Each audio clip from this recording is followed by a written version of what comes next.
Hey guys, welcome back to Snake Limited. I'm John, and today we are going to do the ID of clutch number 8. Now, this is the clutch that had that really cool pied or het pied snake that I posted a lot about on Instagram in the last couple weeks.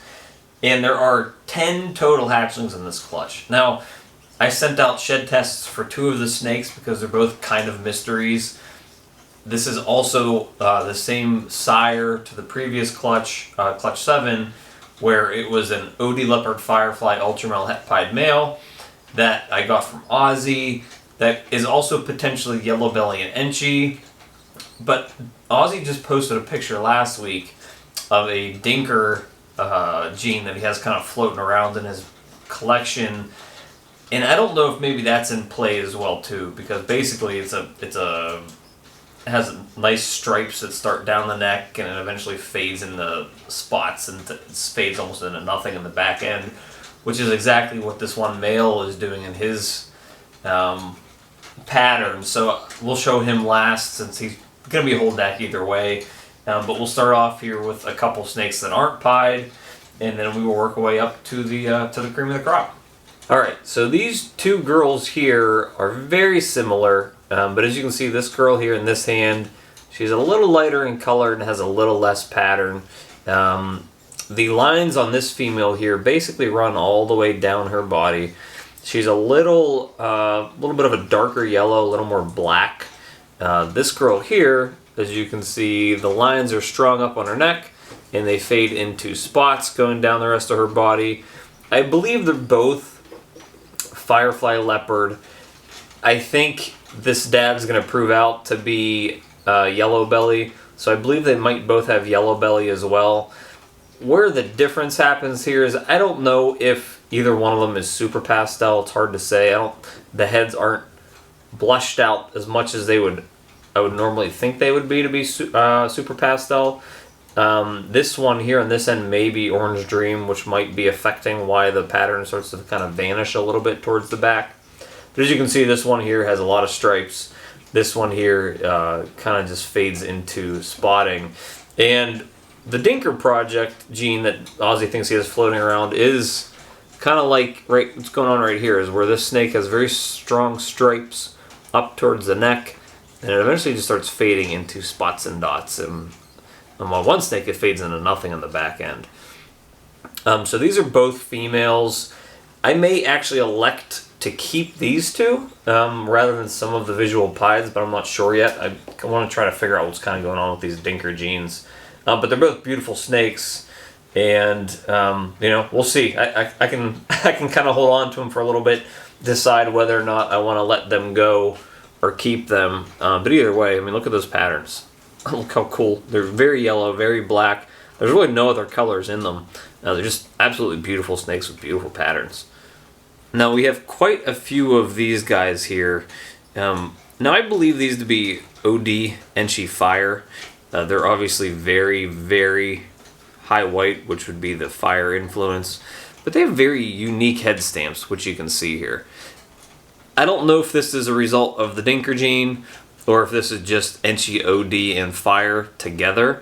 But Ozzy thinks that this male that I bought from him probably is 100% enchi, which is where I think that's coming in. I'm doing a shed test to see if one of the snakes does have enchi, but they're really cool snakes. They have very cool head stamps. Unfortunately, they're very, very high white, which I think this guy here only has that one spot in the head that have any pattern to them. But the head stamps are extremely unique, and I have another one of these, plus that crazy male that I hatched out. So very cool. I'm thinking it's enchi OD fire, maybe something else if there's a dinker gene kind of in there. But a cool snake nonetheless. Now again, with this snake, I'm kind of going based off of the fact that I think that dad's going to prove out to be yellow belly. And this mom may actually prove out to be yellow belly in this clutch as well. But I think this one is going to prove out to be a Firefly yellow belly. Again, I just really hit very high white snakes. I really didn't get a whole lot of luck here with the fire or the high white snakes here. But let me see if I can get this pattern zoomed in there. Pretty big influence there from that. The one saddle here. has basically, let's get zoomed in there, no saddles at all in there. It's just a little yellow splotch. And if you can see the head here, pretty neat head stamp. This is very reminiscent of a Firefly yellow belly. So I think that's what this snake's going to prove out to be. But she's beautiful nonetheless. Just very, very, very high white. Just like 2 saddles plus the tip of the tail and the head. But awesome snake nonetheless. Alright, we have another very high white snake here. Now this one, I believe it's probably going to be a Firefly OD, possibly yellow belly. That's really it right there, other than the head that has any color. Beautiful snake. It has a little more of a kind of a unique head stamp. It has a little more kind of like weird color and blushing in it. If you can see that there. Pretty snake. But again, I think I hit a lot of fires in this clutch, which was not good luck. You know, I would have been happy with just hitting 50% of them be fire, especially in the pieds. I think I hit 7 pieds out of 10 snakes, but I think I hit a lot more of them that were actually fire. So I hit good odds with getting visual pieds, but I only should have had 5 out of 10 that were pied. But I also think I hit just as much in terms of the snakes being fires as well, which again, in pied, not the best thing in the world. It works great in everything else because it's a lightning gene, but in pied it makes it very high white, which can honestly hurt the value of the snake for some people. So, but cool snake. Really, that little, I don't know if it's going to focus here, that little bit of tail. But it is really pretty, very pretty color, so it'll look nicer as the snake ages. Now this is another one of the ones I believe to be enchi Orange Dream Fire. As you can see, all we have here is this one little saddle here and the head, but again has that very unique head stamp that I really haven't seen anywhere else. I haven't seen anything exactly like it, which, you know, that Dinker gene could be in play here. You know, but we just have the 2 saddles and the head and that kind of unique head stamp going on there. I think we have 2 of these in this clutch. I hatched out a snake earlier in the year that has a similar head stamp, but not exactly like it. But it's a pretty snake. The saddles are very, very, very orange. The head has a very unique color to it. It doesn't have the typical blushing that you would see in Pastel. It kind of retains the color in it, like the orange color a little bit.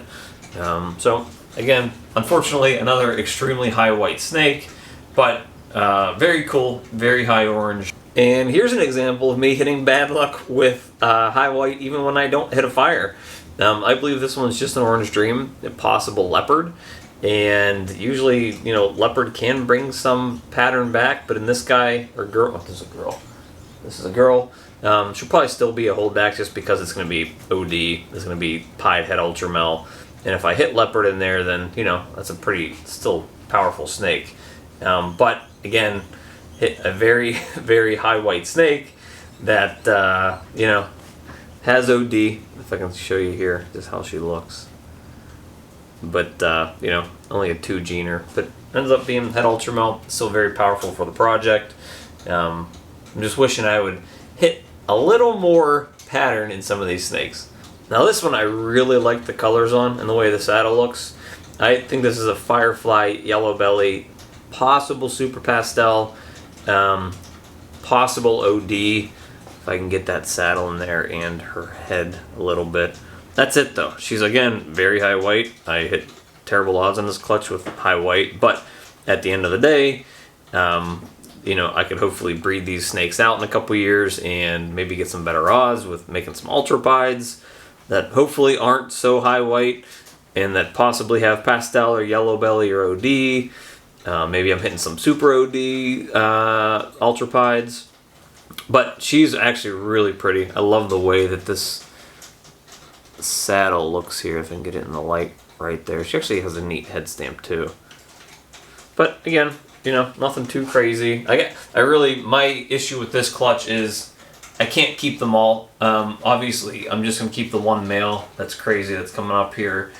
There's a lot of, I have 1, 2, 3, 4 males and 6 females there. I can't, there's no purpose of me keeping all these females, especially because they'll have fire. A lot of them have fire in it. And I may want to keep those two high pattern double hets. So I need to figure out exactly what I'm keeping here out of the females. But this girl is probably going to stay here because I think she's probably the most genetically diverse of the females. But they're going to take a look at the kind of the two mystery snakes of this clutch next. All right, now I believe this has to be an ivory or a leopard ivory, a super pastel, fire, leopard ivory. As you can see here, this guy is just stark white, and you can see sort of those little yellow lines that go down the back that you typically see in an ivory, especially when you add leopard in there. There's a little bit of pattern that I guarantee you is probably going to come in a little more as the snake ages. As you can see it there, there's some spots, that strong yellow line, and I think that's going to be typical of it, you know, being an ivory. The mystery here with this guy is that neither parent was supposed to be yellow belly when I bred these snakes. Now, when I got the clutch records from Ozzy, from the sire for this clutch, there was yellow belly in one of the snakes. The pastel pied female that was the dam to this clutch, she was not supposed to be yellow belly at all, but you know, looking at her markings, it's hard to say. So I definitely took the shed from this snake and I did send it into Charlie at Gray Rider Reptiles to test it for yellow belly. And obviously he'll be able to tell me whether or not it's a super yellow belly or a yellow belly.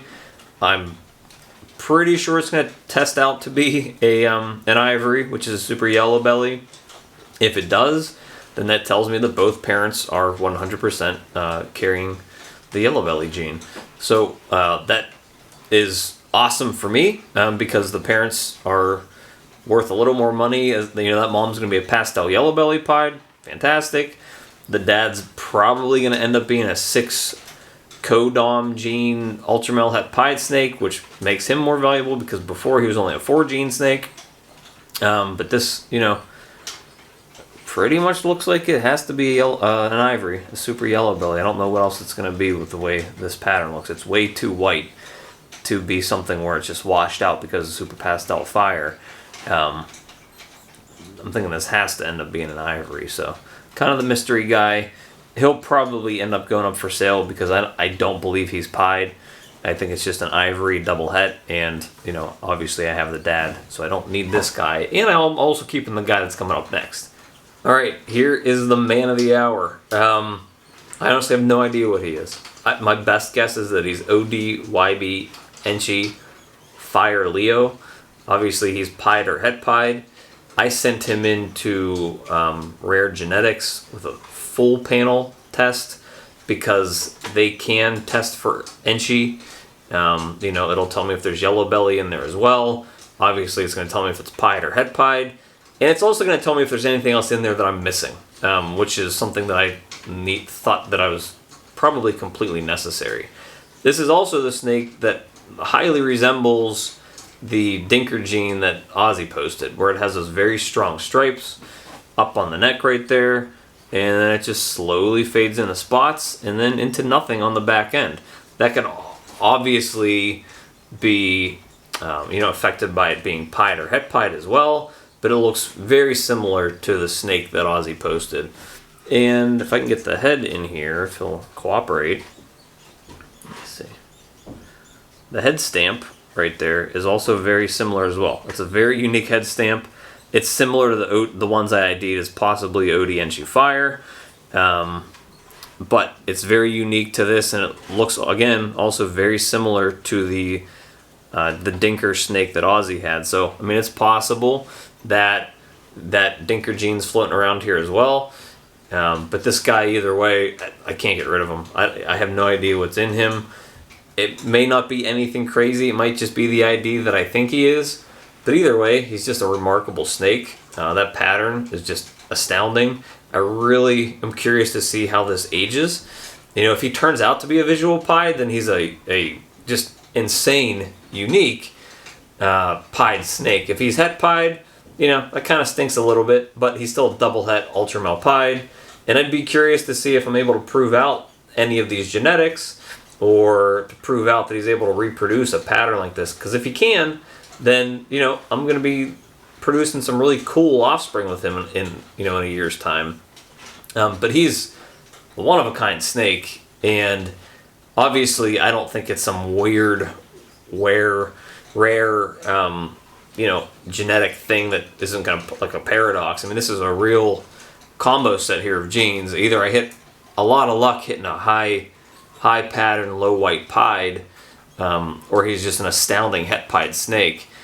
But there's something going on there that I've never seen before. I have not seen anything even close to what his pattern is. So either hit the jackpot in terms of hitting the right pattern with the right genetics and just kind of getting lucky, or there's something new going on there. So he's not leaving snake limited. I'm gonna closely watch him grow up.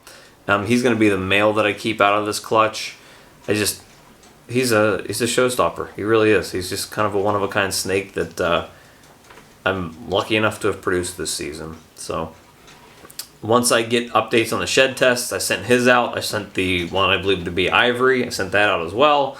I'll know for sure what I have produced here in this clutch, and I'll get a better idea of what their ID is. And that's kind of the great part of genetic testing, is that you can answer some of the mysteries, and hopefully, he proves out to be enchi and yellow belly. That proves to me that Dad's has both of those genetics, and so that actually helps.